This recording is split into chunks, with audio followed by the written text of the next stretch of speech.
Bonjour à toutes et à tous, nous sommes au Japon, dans le département de Shimane, situé à l'ouest du pays. C'est dans cette région rurale que nous allons rencontrer Kanta et Aya. Anciens citadins, ils ont décidé de vivre en harmonie avec la nature grâce à la permaculture et souhaitent transmettre leur savoir-faire à la communauté. Nous irons ensuite au pied de la montagne Aono. La famille de Kenshiro y cultive le thé depuis 4 générations. Et pour commencer, c'est dans le village de Tsuano qu'Adrien, un Français installé ici depuis quelques années, nous attend pour nous faire découvrir sa démarche éco-responsable liée au non-gaspillage alimentaire.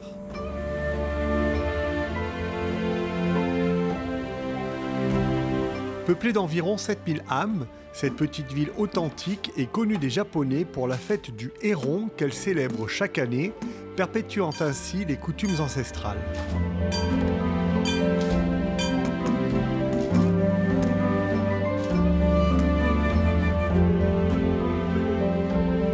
Ici, peu d'immeubles. Les maisons traditionnelles sont encore occupées par la majorité des habitants.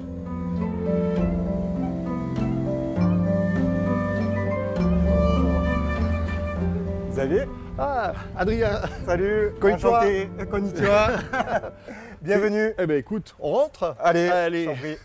Qu'est-ce que tu es venu faire ici? Alors, exactement. On est venu reprendre la boutique familiale que l'arrière-grand-père de ma femme avait créée. Donc, c'est la 4e génération. Vraiment, le cœur des produits, c'est ce qu'on appelle le zalacha, qui est un produit qui est très culturel ici et qui est bu vraiment comme une infusion. Exactement. C'est une plante qui est cultivée sans pesticides, sans engrais chimiques et qui est aussi très bonne pour le corps. Ohayou gozaimasu, osewa ni narimasu. Bonjour. Arigatou gozaimasu. Qu'est-ce que c'est? Alors ça, c'est des petites pâtisseries. C'est une pâtissière avec qui on travaille. Et donc dans notre café, on vend des petits gâteaux, etc. Ouais, bien sûr. Notamment celui-ci, qu'elle nous prépare avec du zalacha et qui a une particularité aussi. C'est quoi?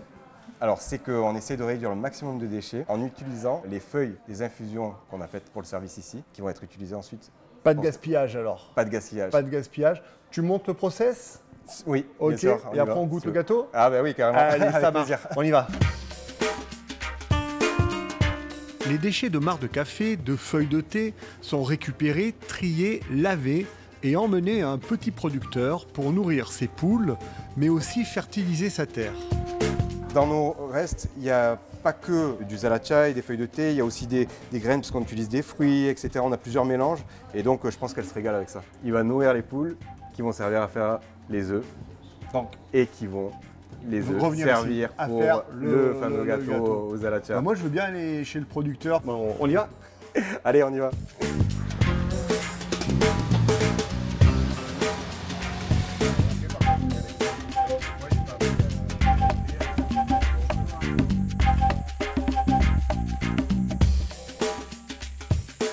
On est bien dans la montagne. Hein. Alors là, on est vraiment voilà, au cœur de la montagne, forêt. Ah. Alors c'est superbe, j'allais dire un peu hostile parce que c'est vrai que entre les temps, les frelons, etc. Mais c'est la nature, c'est comme ça ouais, hein, de toute façon.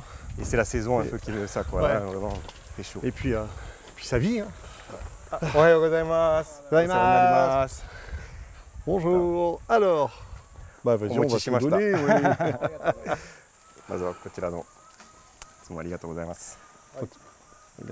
Gozaimasu. Et quoi là, né. Ça c'est le différent. Ça va aux poules directement. Voilà. Bah, voilà. On donne de suite. Ouais. Ah, moi je suis daijoubu dattara ne mo. Bon appétit les filles. Voilà. Elles aiment ta mixture, hein. Il y a même le chien qui arrive, t'as vu? T'as vu? Voilà, comme ça, comme on dit, rien ne se perd. C'est quoi qui t'a poussé à cette démarche? Alors, franchement, quel dommage quoi, de jeter des choses qui peuvent vraiment être réutilisées comme ça. Là, on avait ces déchets-là qui ne sont pas des déchets nocifs pour quoi que ce soit, et au contraire, qui peuvent être mangés. Et en plus, on a des petits producteurs comme ici qui vont faire des œufs qui vont être utilisés pour après nos pâtisseries. Enfin, tout est local. C'est l'histoire du gâteau en fait. C'est l'histoire du gâteau. Et là, on a commencé par la fin, il arrive chez toi, mais en réalité, le début, il est là. Exactement. Le début, il est là. Voilà. C'est aussi ce qui a été dans notre décision de venir vivre ici à Tsuano, c'est qu'il y a quand même énormément de produits frais, locaux, et du coup, ce côté vraiment proche et en chaîne courte. Et ça vraiment je trouve ça super et c'est vraiment quelque chose de plus dans la qualité de vie. Ben, en tout cas merci, puis on va le goûter le gâteau? Ah ben oui, Ah, avec ben, plaisir. Avec plaisir. Bon appétit. Thank you. Bon appétit. Comment? Itadakimasu. Itadakimasu.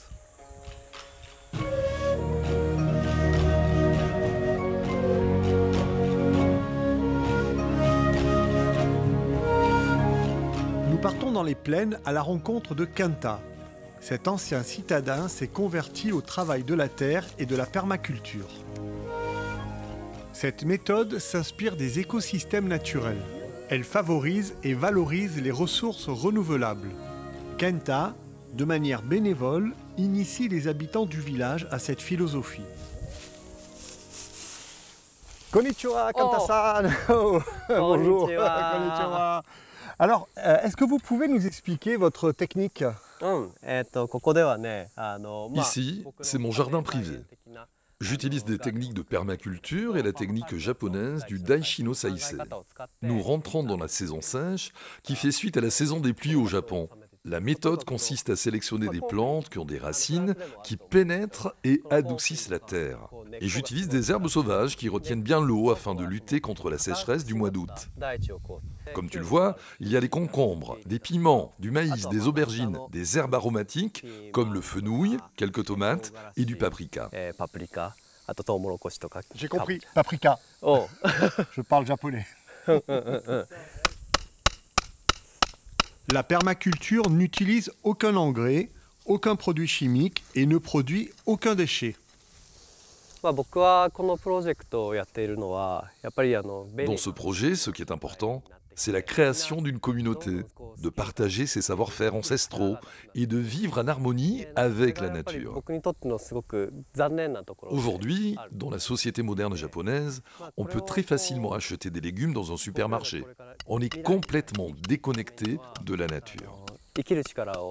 Pour moi, c'est vraiment important d'être en connexion avec la terre et d'avoir une alimentation saine.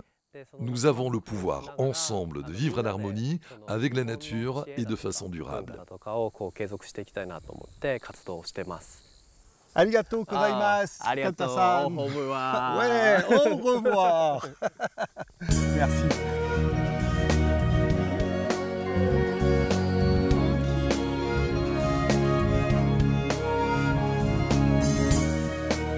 Nous allons maintenant rendre visite à Aya.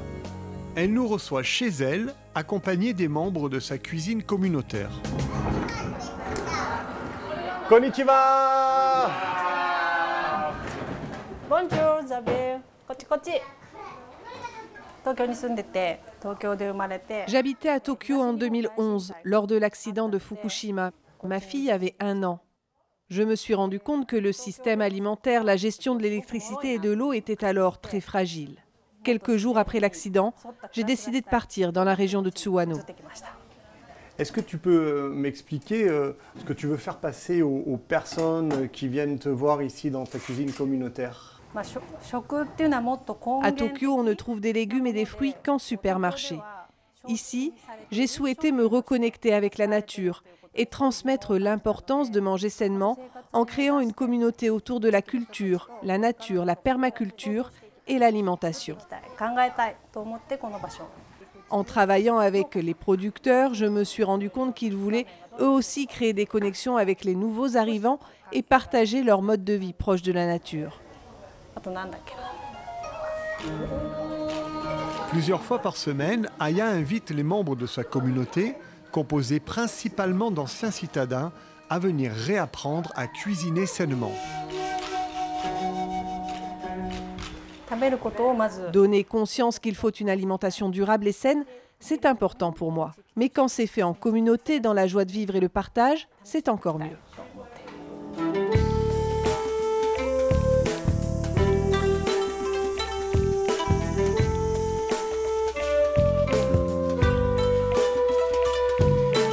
Le thé tient une place très importante dans la culture japonaise.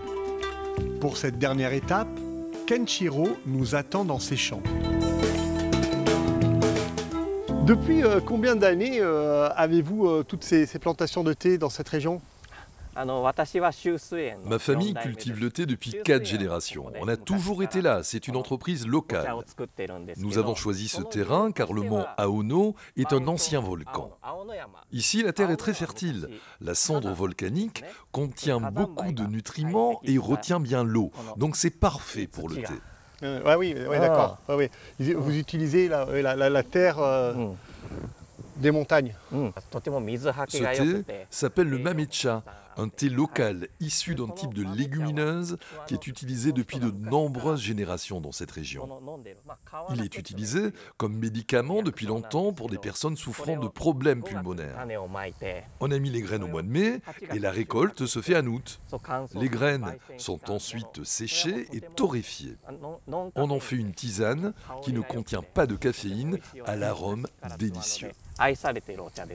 C'est important pour toi, pour ta famille de continuer à produire de manière complètement naturelle. Comme je n'utilise aucun pesticide, il y a beaucoup de mauvaises herbes qui poussent et cela prend beaucoup plus de temps à entretenir. Mais je veux que toutes les personnes, des jeunes enfants aux personnes âgées, boivent ce thé en toute sérénité. Donc je vais continuer à cultiver en bio, même si c'est très difficile. Nous devons préserver cette terre volcanique, qui est de grande qualité. Je représente la 4e génération et je tiens toutes les techniques de culture de mes ancêtres. C'est important de faire passer ce savoir-faire à mes enfants et aux générations futures. Arigato, merci. Alors moi je me mets au japonais. Alors je vais voir s'il me comprend en fait. Zehi no nitai desu. Ouais, ça veut dire on va goûter le thé. Allez.